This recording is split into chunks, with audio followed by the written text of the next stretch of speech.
Hello बच्चों, स्वागत है आपके अपने चैनल सोशल विद सविता पर। आज की वीडियो में हम करेंगे क्लास 11 सब्जेक्ट है आपका हिंदी इलेक्टिव और ये आपका एनुअल एग्जाम का क्वेश्चन पेपर प्रीवियस ईयर का, जो कि आपके एग्जाम के पॉइंट ऑफ व्यू से बहुत ही इंपॉर्टेंट है।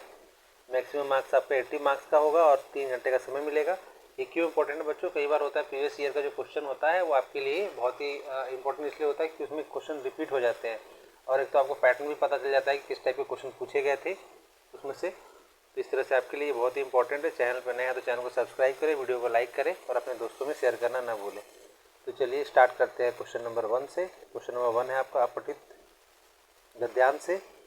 नीचे दिए गए गद्यांश को ध्यानपूर्वक पढ़िए और प्रश्न का उत्तर दीजिए। तो गद्यांश देखिए आपको ये दिया हुआ है, इसको बड़े ध्यान से आपको पढ़ना है लाइन बाय लाइन, और जो भी इंपॉर्टेंट आपको लगता है उसको अंडरलाइन कर लेंगे। इससे क्या फ़ायदा होगा, आपके टाइम की सेविंग होगी कि जैसे ही आप सबको अंडरलाइन कर लेंगे जब क्वेश्चन करने जाएंगे तो आपको लगेगा कि आपने जो अंडरलाइन किया उससे कुछ इंपॉर्टेंट क्वेश्चंस आपको क्वेश्चन में ही मिल जाएगा, उस क्वेश्चन के आंसर का ही मिल जाएगा। नहीं तो क्या होगा कि बार बार आपको पूरे का पूरा गद्यांश कंप्लीट यहाँ तक पढ़ना पड़ेगा। तो ये इसका ट्रिक है करने का। तो आपको ऐसे ही करना है, पहले अच्छे से ध्यान से एक बार दो बार पढ़ लेना है, इंपॉर्टेंट लाइन को अंडरलाइन करना है, उसके बाद क्वेश्चन पे चलना है। तो चलिए पहला क्वेश्चन पे चलते हैं। पहला क्वेश्चन है आपका,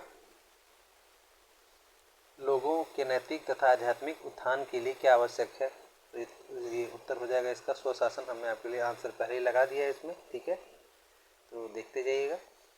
क्वेश्चन नंबर 2 है आपका, निम्नलिखित ए कथन तथा कारण आर को ध्यानपूर्वक पढ़िए, इसके बाद दिए गए विकल्पों में से कोई एक सही विकल्प का चुनकर लिखिए। ठीक है, तो कथन ये है आपका, कोई भी गुलाम देश पतंजलि बुद्ध या वाल्मीकि जैसे विभूतियाँ नहीं दे सकता। तो कारण, एक स्वतंत्र आदमी का मस्तिष्क और उसकी आत्मा का गुलाम आदमी के मन मस्तिष्क के समान नहीं हो सकती। ठीक है, तो ये कथन हो गया और ये कारण हो गया। तब ऑप्शन में चलते हैं, कौन सा ऑप्शन होगा आपका? इसमें आपका ऑप्शन हो जाएगा ग, कि कथन ए और कारण दोनों सही है। कारण आर जो कथन ए को सही व्याख्या करता है। ठीक है, तो इसको बड़े ध्यान से आपको पढ़ना है तभी आप कर पाएंगे। प्रश्न नंबर 3 है आपका, राजनीतिक हीनता का मुख्य मनुष्य पर क्या प्रभाव पड़ता है? ठीक है, तो इसका ऑप्शन हो जाएगा मनुष्य के आत्मसम्मान को ठेस पहुंचती है। ठीक है, ये हो गया क्वेश्चन 3 का आंसर। फर्स्ट का थर्ड चल रहा था। अब है क्वेश्चन नंबर 5 से आपका स्टार्ट है। लॉन्ग आंसर के लिए स्वशासन से आप क्या समझते हैं और गद्यांश में किस लक्ष्य की बात की गई है, लक्ष्य की बाधा के रूप में किसे वर्णित किया गया है। और 6 क्वेश्चन है, गद्यांश में आए महापुरुषों के नाम के साथ विश्व में उनकी प्रसिद्धि का आधार संक्षेप में लिखिए। और 7th क्वेश्चन है आपका, एक स्वतंत्र आदमी का मस्तिष्क और उसकी आत्मा का गुलाम आदमी के मन मस्तिष्क तो समान नहीं हो सकती। क्या आप इस बात से सहमत हैं?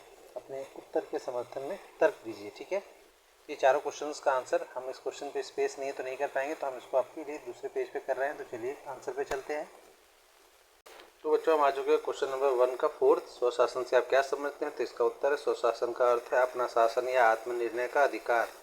गद्यांश के अनुसार यह केवल राजनीतिक स्वतंत्रता नहीं है बल्कि एक नैतिक, आध्यात्मिक और मानसिक स्वतंत्रता प्राप्त करने और अपनी नियति का निर्माण स्वयं करने का माध्यम है। ठीक है बच्चों, अब चलते हैं प्रश्न नंबर 1 के 5 वाले क्वेश्चन पे। गद्यांश में किस लक्ष्य की बात की गई है? तो उत्तर है, यहाँ मानवता तथा का आध्यात्मिक गुरु बनने और मानवता का पथ प्रदर्शन करने के लक्ष्य की बात की गई है। इस लक्ष्य की पूर्ति में बाधा यह है कि जब तक हम स्वयं जागृत, मुक्त और स्वतंत्र नहीं होंगे तब तक हम दूसरों का मार्गदर्शन नहीं कर सकते। ठीक है बच्चों, इस तरह से फर्स्ट का फिफ्थ कंप्लीट होता है। अब चलते हैं फर्स्ट के 6 क्वेश्चन पे। 6 क्वेश्चन है आपका, गद्यांश में आए महापुरुषों के नाम। तो पतंजलि, बुद्ध और वाल्मीकि का नाम आता है इसमें। ठीक है, अब प्रश्न नंबर 1 का 7 क्वेश्चन है आपका, एक स्वतंत्र आदमी का मस्तिष्क कथन पर विचार कीजिए। तो उत्तर है, मैं इस कथन से सहमत हूँ। एक स्वतंत्र व्यक्ति का चिंतन मौलिक और भयमुक्त होता है, जबकि गुलाम व्यक्ति एक का मस्तिष्क भयहीनता और पराधीनता के बंधनों में जकड़ा होता है, जिससे उसकी सृजनात्मकता नष्ट हो जाती है। ठीक है, इस तरह से आपके फर्स्ट का 7 कंप्लीट होता है। अब हम चलते हैं सेकंड क्वेश्चन पे। तो हम आ गए बच्चों सेकंड क्वेश्चन पे। सेकंड क्वेश्चन आपका, निम्नलिखित कविता के अंश को पढ़कर पूछे गए सवाल का उत्तर दीजिए। ठीक है, तो ये है आपको कविता, इसको ध्यान से पढ़ना है और इसके भाव को समझना है ध्यान से। यहाँ तक ये देखिए, ये यहाँ तक आपका कविता मैं एक बार आपको दिखा देता हूँ ताकि आप इसको देख लेंगे तो आपको समझ में आएगा क्वेश्चन। ये यहाँ से, उसके बाद ये है आपका नेक्स्ट आपका ये, और ये आपकी पूरी कविता कंप्लीट होती है। इसको भी एकदम ध्यान से पढ़ना है। पढ़ने के बाद नीचे दिए क्वेश्चन के आंसर करने हैं। तो चलिए क्वेश्चन पे चलते हैं। क्वेश्चन नंबर 1 है आपका, तम का अपने सूरज पर विस्तार। पंक्ति में तम का क्या अर्थ है? तम का अर्थ होता है इसमें घ में हो जाएगा अंधकार हो जाएगा। ठीक है बच्चों, अब चलते हैं सेकंड क्वेश्चन पे। सेकंड क्वेश्चन है आपका, कविता में कवि का कौन सा भाव मुखर हुआ है? तो उत्तर है इसमें ख, असमर्थता। ठीक है, नेक्स्ट है क्वेश्चन नंबर 3, बढ़ती आती रात चील सी पर फैलाए में अलंकार क्या है? तो इसमें अलंकार लगेगा क, उपमा अलंकार। ठीक है बच्चों, अब नेक्स्ट चलते हैं क्वेश्चन नंबर 4 पे। तो क्वेश्चन नंबर 4 है, काव्यांश में कवि द्वारा स्वयं को दिखाने का क्या कारण है? और फिफ्थ क्वेश्चन है इसमें, कविता में कवि ने स्वयं को मात्र एक दर्शक के रूप में प्रस्तुत किया है। विपरीत परिस्थितियों में इस प्रकार एक दर्शक की भूमिका में रहने को आप कितना तर्कसंगत मानते हैं और क्यों? अपने विचार प्रकट कीजिए। और 6 क्वेश्चन है, कवि ने सारे सपने औंधे मुंह क्यों गिर पड़े? तीनों क्वेश्चन के आंसर हम करते हैं। तो बच्चों प्रश्न 2 का फोर्थ क्वेश्चन, काव्यांश में कवि द्वारा स्वयं को धिक्कारने का कारण क्या है? तो उत्तर है, कवि स्वयं को इसलिए धिक्कार रहा है क्योंकि वह अन्याय, शोषण या बाधाओं, दीवार को देख रहा है और समझ रहा है कि फिर भी वह उसके खिलाफ कुछ कर नहीं पा रहा है। यह केवल एक मूक दर्शक बना हुआ है। ठीक है बच्चों, इस तरह से आपका फोर्थ कंप्लीट होता है। अब चलते हैं फिफ्थ क्वेश्चन पे, कवि ने स्वयं को मात्र एक दर्शक के रूप में क्यों प्रस्तुत किया है? तो उत्तर है, कवि परिस्थितियों, बढ़ती रात, अंधकार के सामने विवश है। उसकी चेतना जागृत, लेकिन वह सक्रिय प्रतिरोध नहीं कर पा रहा है, इसलिए वह खुद को केवल एक दर्शक मानता है और अपनी आंखों से सब कुछ बिखरते देख रहा है। ठीक है, ये प्रश्न नंबर 2 का फिफ्थ क्वेश्चन था। अब प्रश्न नंबर 2 का सिक्स क्वेश्चन पे चलते हैं। सिक्स क्वेश्चन है आपका, कवि ने सारे सपने औंधे मुंह क्यों गिर पड़े? तो उत्तर है इसका, हवा के हुए दुधारे अंधे मुंह गिर पड़े का अर्थ है औंधे होगा। यहाँ पे अर्थ है कि विपरीत परिस्थितियों और संघर्ष की तेज आंधी में कवि की आशाएं और सपने टिक नहीं पाए और नष्ट हो गए। ठीक है, अब चलते हैं प्रश्न नंबर 3 पर। आशा करते हैं आपको समझ में आ रहा है। तो बच्चों ये है आपका प्रश्न नंबर 3, निम्नलिखित प्रश्नों के उत्तर दीजिए। प्रश्न नंबर 1 है, भारत में अखबारी पत्रकारिता का प्रारंभ किस समाचार पत्र से हुआ? दूसरा, वैकल्पिक पत्रकारिता से आप क्या समझते हैं? और थर्ड है आपका, पत्रकारिता की साख बनाए रखने के लिए संपादन में किन सिद्धांतों का पालन आवश्यक है? ये तीनों क्वेश्चन का चलिए आंसर करते हैं। प्रश्न नंबर 3 का, तो ये प्रश्न नंबर 3 का फर्स्ट क्वेश्चन, भारत में अखबारी पत्रकारिता का प्रारंभ किस समाचार पत्र से हुआ? तो उत्तर है उदंत मार्तंड, 1826 में पंडित जुगल किशोर शुक्ल द्वारा संपादित। ठीक है, सेकंड क्वेश्चन आपका, वैकल्पिक पत्रकारिता से आप क्या समझते हैं? तो उत्तर है, जब मीडिया स्थापित व्यवस्था या मुख्य धारा मेन स्ट्रीम के मीडिया के बजाय आम जनता के मुद्दों, संघर्षों और शोषित वर्गों की आवाज़ उठाता है, जिसे बड़े कॉरपोरेट घराने समर्थन नहीं देते, तो उसे वैकल्पिक पत्रकारिता कहते हैं। ठीक है बच्चों, तो ये हो गया आपका थर्ड का सेकंड क्वेश्चन का आंसर। अब चलते हैं थर्ड क्वेश्चन पे। थर्ड क्वेश्चन है आपका, पत्रकारिता की साख बनाए रखने के लिए किन सिद्धांतों का पालन आवश्यक है? तो उत्तर है तथ्यात्मकता, वस्तुनिष्ठता, निष्पक्षता और संतुलन। तो ये हो गया आपका थर्ड का आंसर। अब चलते हैं फोर्थ क्वेश्चन पे। तो हम आ चुके हैं बच्चों फोर्थ क्वेश्चन पे। फोर्थ क्वेश्चन है आपका,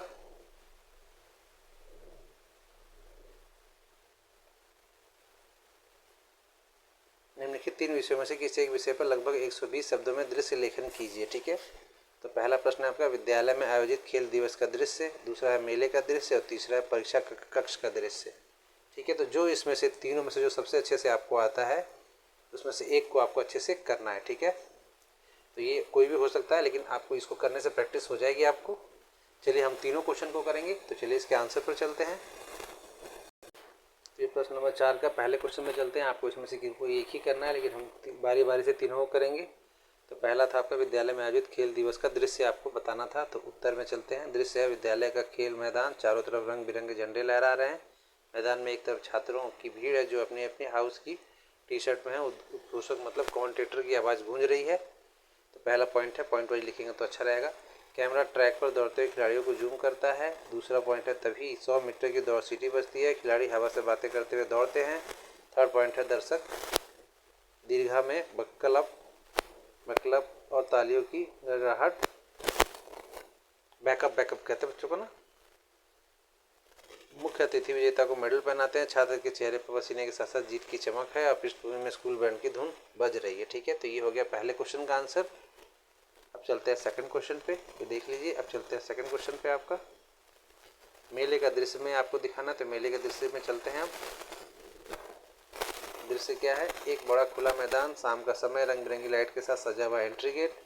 तो पहला पॉइंट है भीड़ का शोर, बच्चों के रोने और खिलौने की पोपो की आवाज़ें, कैमरा जॉइंट व्हील झूले बड़े झूले की ओर जाता है, लोग चीख रहे हैं लेकिन मज़े में। तीसरा मतलब शोर कर रहे हैं, एक तरफ चाट पकौड़ी की दुकानों से उठता धुआं और खुशबू। चौथा है गुब्बारे वाले के पास बच्चों का झुंड, एक बच्चा जिद कर रहा है। और पांचवा मिट्टी के बर्तनों की दुकान पर मोलभाव करती महिलाएं। यह शोरगुल भरा लेकिन जीवंत दृश्य है। ठीक है, जो भी आप मेले में जाते हो जो फील करते हो उस टाइप से लिखना है। समझ लीजिए कि आपको एक माइक पकड़ा दिया गया, आप कमेंट्री कर रहे हैं और अच्छे से आप कमेंट्री कीजिए। क्रिकेट भी देखते हो तो आप देखते हो उसमें ऐसे ही होता है। ठीक है, अब उसी को आपको लाइन बाय लाइन लिखना है। ठीक है, परीक्षा कक्ष का दृश्य जिस आपका एक्सपीरियंस का होगा, इन सभी बच्चों के पास इसका एक्सपीरियंस तो जरूर होगा। एक बड़ा हॉल, पिन ड्रॉप साइलेंस, एकदम सन्नाटा, केवल पंखे चलने की आवाज़। पंक्तियों में लगी डेस्क पर सिर झुकाए लिखते विद्यार्थी। क्लोजअप, एक छात्र के माथे पर पसीना, वो छत की ओर देखता हुआ कुछ याद करने की कोशिश करता है। तीसरा शिक्षक, इन्विजिलेटर जो बीच बीच में घूमते हैं, धीमी गति से टहलते हैं, उसके जूतों की टप टप आवाज़ गूंजती है और अचानक किसी की पानी की बोतल गिरती है, वो सब चौंक कर देखते हैं, फिर वापस लिखने में जुट जाते हैं। ठीक है, और फिर क्या घड़ी की टिक समय बताने का एहसास करा रही है, टेंशन हो रहा है कि अरे टाइम खत्म हो रहा है, कितने क्वेश्चन हो गए। ठीक है, इस तरह से आप ये लिख सकते हैं। तो इस तरह से आपका तीनों पॉइंट हमने कर दिया कंप्लीट। अब चलते हैं नेक्स्ट क्वेश्चन पे। तो बच्चों प्रश्न नंबर 5 है, निम्नलिखित विषयों में से किसी एक विषय पर लगभग 100 शब्दों में पत्र आवेदन पत्र लिखिए। तो पहला ऑप्शन आपको मिला है, आपके क्षेत्र में पार्क में असामाजिक तत्वों का जमावड़ा लगा रहता है, इस समस्या की ओर ध्यान आकर्षित करते हुए जय भारत समाचार पत्र के संपादक को पत्र लिखिए। और दूसरा आपको दिया, दिल्ली शिक्षा विभाग में अनुवादक का पद रिक्त है, अपनी योग्यताएं बताते इस पद के लिए नियुक्ति हेतु स्ववृत्ति के साथ आवेदन पत्र लिखिए। ठीक है, तो चलिए प्रश्न नंबर 5 को करते हैं। हम दोनों ऑप्शन को करेंगे ताकि आपको आइडिया हो जाए कि अगर इस टाइप से क्वेश्चन आएंगे तो हमको कैसे करना है। तो बच्चों हम आ चुके हैं प्रश्न नंबर 5 के पहले ऑप्शन के साथ, पत्र लेखन में पार्क में असामाजिक तत्वों को जमावड़े पर संपादक को पत्र लिखना है। तो चलिए शुरू करते हैं। तो इसमें शुरुआत करेंगे सेवा में, संपादक महोदय, जय भारत समाचार पत्र, नई दिल्ली, पार्क में असामाजिक तत्वों के जमावड़ों के संदर्भ में विषय हो गया आपका ये। ठीक है, अब थोड़ा सा इसको ऊपर कर देते हैं ताकि और आपको आसानी से दिखे। तो ये हो गया आपका महोदय, मैं आपके प्रतिष्ठित समाचार पत्र के माध्यम से संबंधित अधिकारियों का ध्यान हमारे क्षेत्रीय मालवीय नगर, कोई भी आप शहर का नाम ले सकते हैं, मुख्य पार्क की दुर्दशा की ओर आकर्षित करना चाहता हूँ। यह पार्क बच्चों और बुजुर्गों के टहलने का एकमात्र स्थान है, परंतु पिछले कुछ महीनों से यहाँ शाम होते ही असामाजिक तत्वों का जमावड़ा लग जाता है। यहाँ जुआ खेलना, शराब पीना और अभद्र भाषा का प्रयोग आम बात हो गई है। इससे महिलाओं और बच्चों का वहाँ जाना सुरक्षित नहीं रह गया। कई बार पुलिस से शिकायत करने के बावजूद कोई ठोस कार्रवाई नहीं हुई है। ठीक है, अब चलते हैं लास्ट में। लास्ट में आप लिख देंगे यहाँ पे, अतः आपसे अनुरोध है कि इस समस्या को अपने समाचार पत्र में प्रमुखता से छापे ताकि प्रशासन की नींद खुले और वे गश्त लगाकर पार्क को पुनः सुरक्षित बना सके। गश्त लगाकर मतलब वहाँ प्रशासन मतलब पुलिस का गश्त बढ़ जाएगा तो असामाजिक तत्व वहाँ नहीं आएंगे। भवदीय लिखेंगे, का मतलब अपना नाम लिखेंगे, निवासी अब जिस शहर कहते हो उस शहर का नाम लिखेंगे और डेट जिस दिन आपकी पेपर होगी उस दिन का भी डेट आप डाल सकते हैं। ठीक है, तो इस तरह से आपका पहला वाला पत्र लेखन कंप्लीट होता है। अब चलते हैं सेकंड में, जो शिक्षा विभाग में भर्ती निकली थी उसके ऊपर। अनुवादक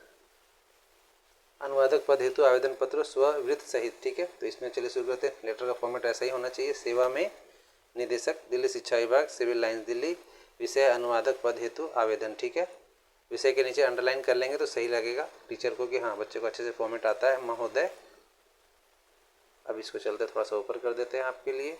दिनांक 10 फरवरी 2026 को दैनिक जागरण में प्रकाशित विज्ञापन से मुझे ज्ञात हुआ है। ये डेट मैंने इसलिए लिया है जो क्वेश्चन में लिखा है, आपको क्वेश्चन में जो डेट मिलेगा उस डेट को यहाँ मेंशन करना है। ठीक है, आपके विभाग में अनुवादक ट्रांसलेटर का पद रिक्त है। मैं इस पद के लिए अपनी उम्मीदवारी प्रस्तुत करता हूँ। मेरी शैक्षिक योग्यता और अनुभव इस पद के अनुकूल है। मेरा स्ववृत्त बायोडाटा, मतलब स्ववृत्त का मतलब होता है बायोडाटा, इस आवेदन के लिए संलग्न है। मैं आपको विश्वास दिलाता हूँ यदि मुझे सेवा का अवसर दिया गया तो मैं पूर्ण निष्ठा और परिश्रम से कार्य करूँगा। धन्यवाद, भवदीय। और नाम भी इसमें अपने हिसाब से लिखेंगे, जो क्वेश्चन में नाम दिया तो नाम लिखेंगे, ऑप्शन दिया तो आप खुद का नाम लिख सकते हैं वहाँ पे। आदर्श सिंह, पता लक्ष्मी नगर दिल्ली, संलग्न स्ववित्त, तो ये उनका नाम हो गया, पिता का नाम इसमें हो गया, जन्म तिथि लिखेंगे, शैक्षिक योग्यता MA हो गया आपका दिल्ली विश्वविद्यालय से, PG डिप्लोमा हो गया, BA हो गया, अनुभव 2 वर्ष का किस चीज़ में है उसके ऊपर, भाषा और संपर्क। ये मोबाइल नंबर एग्जाम्पल के तौर पे है तो आपको भी अपना एग्जाम्पल के तौर पे देना है, रियल मोबाइल नंबर नहीं लिखना है। ठीक है, इस तरह से आपका ये हो गया। अब चलते हैं नेक्स्ट क्वेश्चन पे। तो हम आ चुके हैं बच्चों प्रश्न नंबर 6 पर। निम्नलिखित प्रश्नों में से किसी एक का प्रश्न लगभग 60 शब्दों में लिखिए। आपके क्षेत्र में, पहला प्रश्न है, आपके क्षेत्र में आयोजित योग शिविर का एक प्रतिवेदन तैयार कीजिए। अथवा या दूसरा क्वेश्चन है, आपके विद्यालय में रक्तदान शिविर आयोजित करने के लिए विद्यालय में SMC का एक बैठक आयोजन निश्चित हुआ है। इस बैठक की कार्यसूची तैयार कीजिए। ठीक है, तो प्रश्न 6 में 2 क्वेश्चन दिए गए, कोई एक अच्छे से जो आपको आता है उसको आपको करना है। चलिए इसके आंसर पे चलते हैं। तो बच्चों हम आ चुके हैं प्रश्न नंबर 6 के पहले क्वेश्चन पे। योग शिविर का प्रतिवेदन देना था। तो योग शिविर स्वास्थ्य की ओर एक कदम, रिपोर्ट है विशेष संवाददाता, नई दिल्ली 12 फरवरी। हमारे क्षेत्र के सामुदायिक भवन में पिछले सप्ताह 3 दिवसीय निःशुल्क योग शिविर का आयोजन किया गया। इसका उद्घाटन स्थानीय पार्षद द्वारा किया गया। शिविर का समय सुबह 6 से 8 बजे तक का था। पतंजलि योगपीठ से आए प्रशिक्षकों ने लगभग 200 लोगों को प्राणायाम, सूर्य नमस्कार और विभिन्न आसनों का अभ्यास कराया। शिविर के अंतिम दिन तनाव प्रबंधन का विशेष सत्र हुआ। प्रतिभागियों ने इसे अत्यधिक लाभकारी बताया और भविष्य में भी ऐसे शिविरों की मांग की। ठीक है, अथवा में दूसरा जो ऑप्शन था, चलिए उसको करते हैं हम। SMC बैठक की कार्यसूची, तो ये हो गया आपका SMC बैठक की कार्यसूची। राजकीय प्रतिभा विद्यालय दिल्ली, SMC विद्यालय प्रबंधन समिति बैठक की कार्यसूची। दिनांक, जो डेट आपको मेंशन होगा वो डेट लिखना है। समय प्रातः 10 बजे।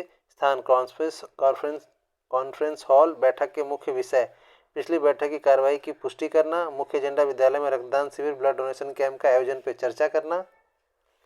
और तिथि और निर्धारण, तिथि और समय का निर्धारण, रेड क्रॉस सोसाइटी से संपर्क करना। जागरूकता अभियान और संशयकों का चयन। शिविर के लिए बजट का अनुमोदन और अध्यक्ष की अनुमति से अन्य कोई विषय। ठीक है, और ये हो गया आपका हस्ताक्षर और SMC। ठीक है, लास्ट में। ठीक है, इस तरह से आपका ये कंप्लीट होता है। अब चलते हैं नेक्स्ट क्वेश्चन पे।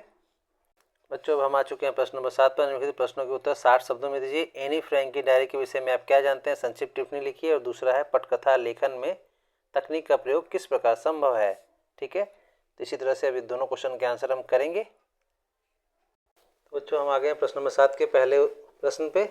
एनी फ्रैंक की डायरी के विषय में आप क्या जानते हैं, तो उत्तर है आपका, एनी फ्रैंक की डायरी यहूदियों पर नाजी अत्याचारों का एक जीवन दस्तावेज है। यह डायरी 13 वर्षीय एनी ने तब लिखी थी जब वो अपने परिवार के साथ एम्स्टर्डम में एक गुप्त एनेक्सी में छिपी थी। इसमें एक किशोरी के भय, अकेलेपन, प्रेम और मानवीय संवेदनाओं का मार्मिक चित्रण है। ठीक है, इस तरह से पहले प्रश्न का उत्तर हो गया। अब चलते हैं प्रश्न नंबर 2 पे। पटकथा लेखन में तकनीक का प्रयोग किस प्रकार संभव है, तो उत्तर है, पटकथा लेखन में तकनीक का प्रयोग दृश्यों को प्रभावी बनाने के लिए होता है। इसमें फ्लैशबैक, अतीत में जाना, फ्लैश फॉरवर्ड, भविष्य दिखाना, वॉइस ओवर और कैमरा एंगल जैसे क्लोजअप, लॉन्ग शॉट के तकनीक निर्देशों का लेखन शामिल है, जिसमें निर्देशक और एडिटर की कहानी फिल्माने में मदद मिलती है। ठीक है बच्चों, इस तरह से। तो बच्चों हम आ चुके हैं प्रश्न नंबर 8 पर। निम्नलिखित काव्यांश, पठित काव्यांश को पढ़कर दिए गए प्रश्नों में सर्वाधिक उपयुक्त विकल्पों का चयन कीजिए। तो ये आपके चैप्टर में से आए हुए हैं, जो आपके बुक में से है, तो इसको आपको याद ही होगा, ध्यान से इसको पढ़ना है और इसके बेस पर आपसे प्रश्न पूछा गया, उस प्रश्न का आपको उत्तर देना है। ठीक है, तो पहला प्रश्न है आपका, कविता में किसका आह्वान किया गया है, तो उत्तर है देशवासियों का ऑप्शन हो जाएगा आपका। ठीक है, नेक्स्ट क्वेश्चन है आपका प्रश्न नंबर 2, मोम के बंधन में कवि का अभिप्राय क्या है, तो उत्तर हो जाएगा परिवार का मोह। ठीक है, और प्रश्न नंबर 3 है आपका, प्रश्न नंबर 3 है आपका, प्रश्न नंबर 3 है बच्चों आपका, कविता में पंक्तियों में कौन सा भाव नहीं है, तो उत्तर है मार्ग से विचलित होने का, ग ऑप्शन हो जाएगा आपका। ठीक है बच्चों,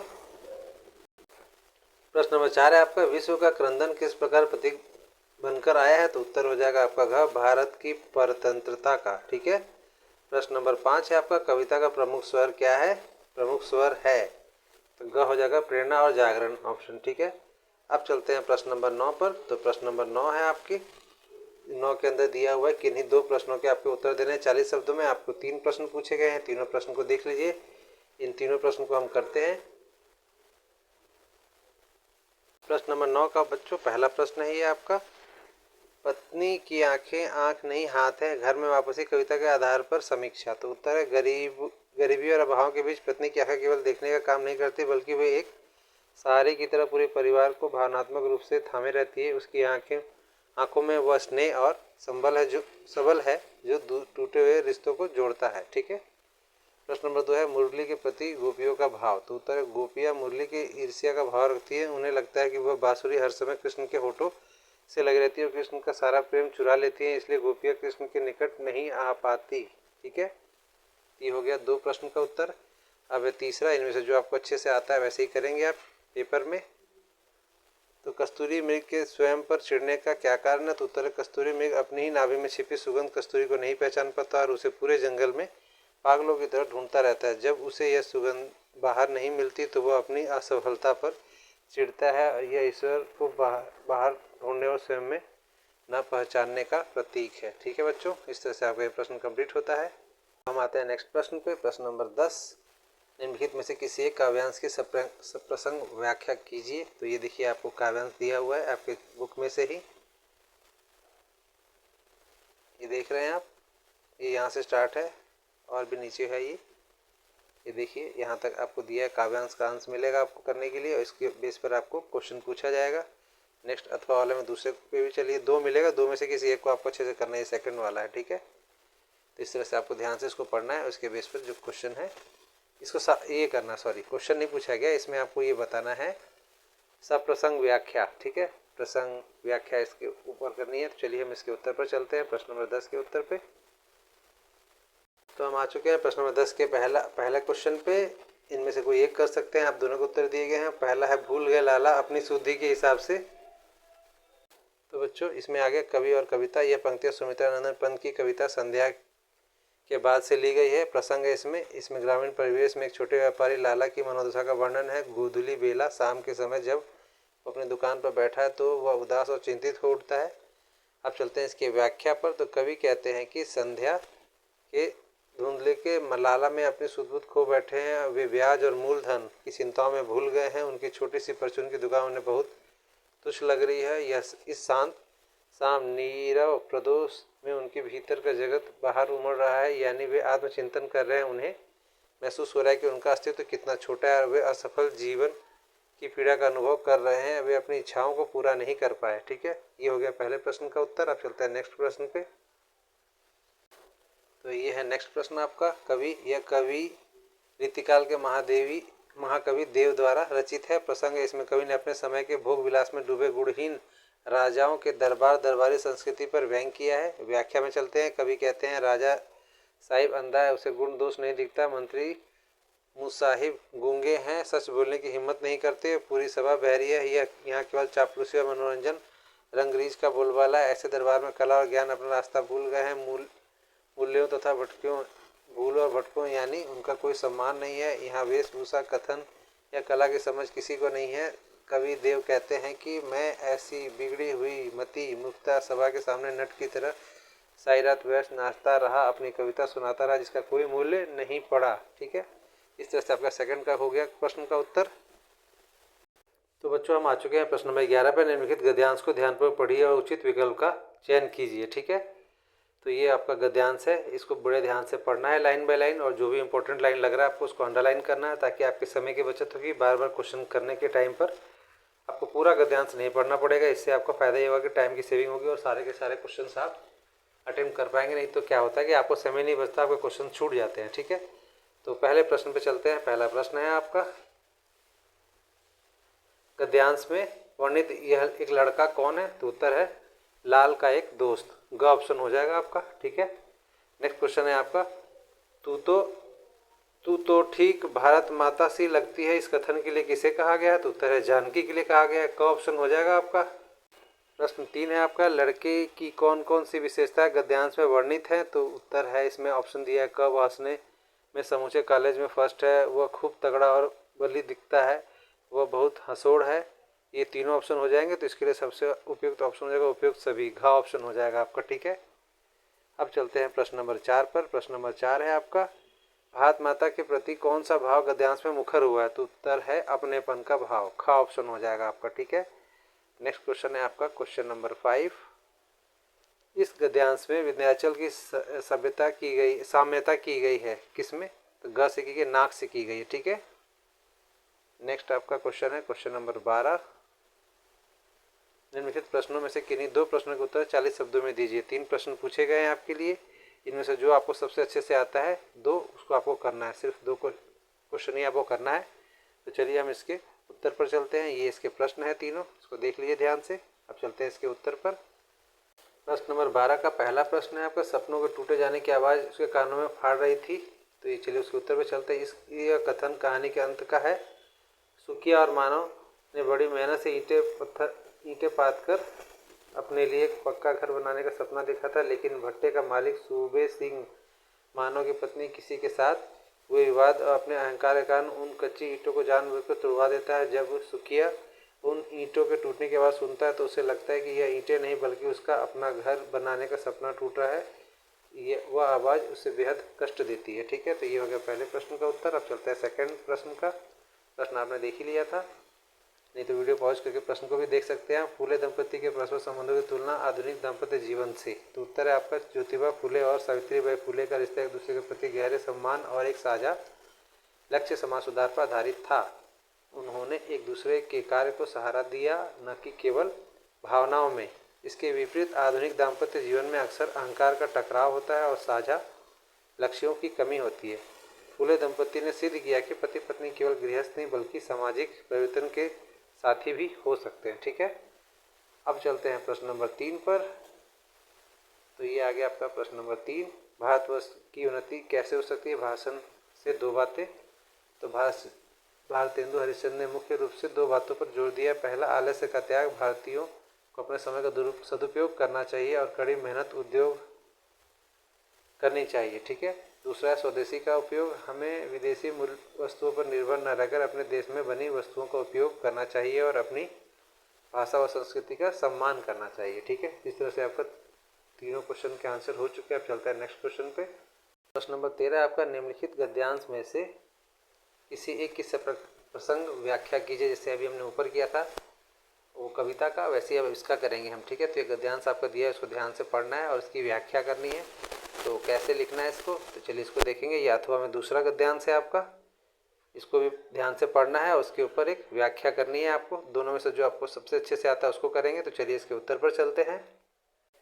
तो ये चलते हैं बच्चों, प्रश्न 13 का पहला प्रश्न, समूचा दिन अदृश्य भय और दहशत में बीता था। तो ये पहला प्रश्न का उत्तर प्रसंग है। यह अंश ओम प्रकाश वाल्मीकि की कहानी खाना बदोश से है।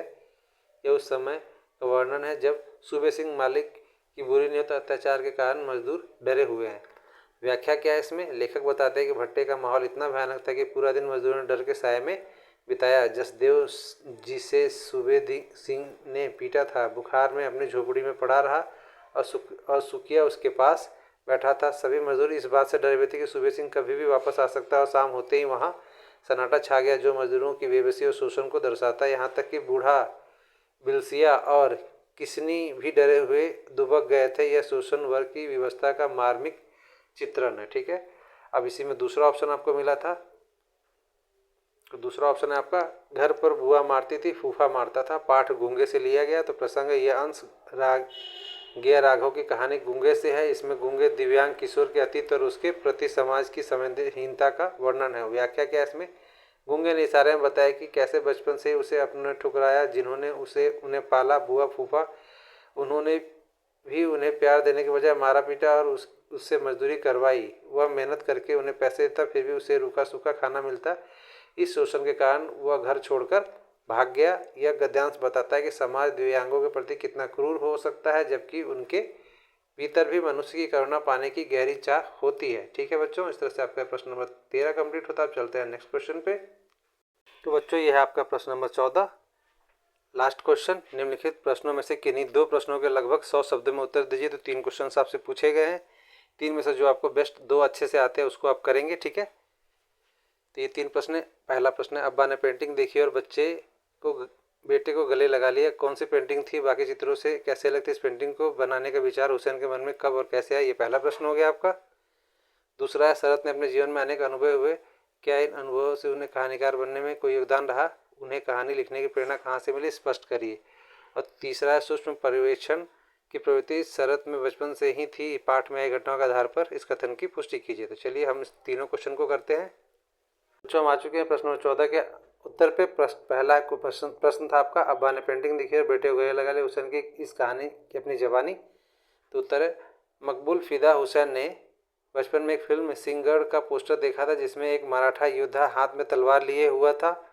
इस चित्र में उन्हें इतना प्रभावित किया कि उन्होंने अपने स्कूल की किताबें बेचकर ऑयल कलर्स खरीदे और अपनी पहली ऑयल पेंटिंग बनाई। जब उनके पिता ने यह पेंटिंग देखी तो वे नाराज होने के बजाय बेटे की प्रतिभा देखकर गदगद हो गए और उन्होंने मकबूल को गले लगा लिया। यह घटना हुसैन के कलाकार बनने के सफर में पिता की स्वीकृति की प्रतीक है। प्रश्न नंबर 2 है बच्चों, शरद को अपने जीवन में अनेक अनुभव हुए, उसका योगदान। तो आवारा मसीहा विष्णु प्रभाकर के अनुसार शरद चंद्र का जीवन यायावरी, घुमक्कड़ी और संघर्षों से भरा था। उन्होंने बचपन में ही समाज के विभिन्न वर्गों, गरीबों, मजदूरों, सफेरों और विधवाओं के जीवन को बहुत करीब से देखा था। इन कड़वे और यथार्थवादी अनुभवों ने ही उन्हें एक महान कहानीकार बनाया। उनकी कहानियों के पात्र जैसे श्रीकांत, देवदास उनके द्वारा चित्रित नारी पीड़ा पूरी कल्पना नहीं बल्कि उन्हें इन्हीं अनुभवों की देन थी। उनके भोगे हुए यथार्थ नहीं, उनके साहित्य में संवेदना भरी। ठीक है बच्चों, इस तरह से आपका प्रश्न नंबर 2 कंप्लीट होता है। अब चलते हैं लास्ट क्वेश्चन नंबर 3 पे। सूक्ष्म पर्यवेक्षण की प्रवृत्ति शरद में बचपन से ही थी। यह कथन पूरी तरह सत्य है। बचपन में शरद केवल शरारती नहीं थे बल्कि वे अपने आसपास की प्रकृति और लोगों से बहुत करीबी से निरीक्षण ऑब्जर्वेशन करते थे। वे पशु पक्षियों, कीट पतंगों जैसे तितली पकड़ने की घटना और नाना प्रकार के पेड़ पौधों के बारे में विस्तृत जानकारी रखते थे। साथ ही वे मानवीय स्वभाव और लोगों के दुख दर्द को भी गहराई से समझते थे। यह सूक्ष्म पर्यवेक्षण ही आगे चलकर उनके लेखन की सबसे बड़ी ताकत बना। ठीक है बच्चों, इस तरह से आपके सारे क्वेश्चंस कंप्लीट होते हैं। अब बच्चों आप ये बताइए आपको वीडियो कैसा लगा। अगर वीडियो आपको पसंद आया है तो वीडियो को लाइक कीजिए, शेयर कीजिए, हाइप कीजिए और कमेंट कीजिए। कमेंट सबसे बहुत इंपॉर्टेंट है और लाइक इंपॉर्टेंट है, जिससे हमको मोटिवेशन मिलता है। और ये आपके लिए यूट्यूब का प्लेलिस्ट हमने बना के रखा है जिसमें हमने अलग अलग क्वेश्चन पेपर के सैम्पल पेपर, प्रीवियस ईयर के पेपर, ये सब हमने किया हुआ है। ठीक है, और टेलीग्राम है आपका, इसके अंदर हमने आने वाले जो भी क्वेश्चन आएंगे या जो क्वेश्चन अपलोड होते हैं उसके PDF को हम यहाँ शेयर करते हैं, तो इसको भी सब्सक्राइब कर लीजिए। तो मिलते हैं नेक्स्ट वीडियो में एक नए टॉपिक के साथ। तब तक के लिए धन्यवाद, नमस्कार, जय हिंद।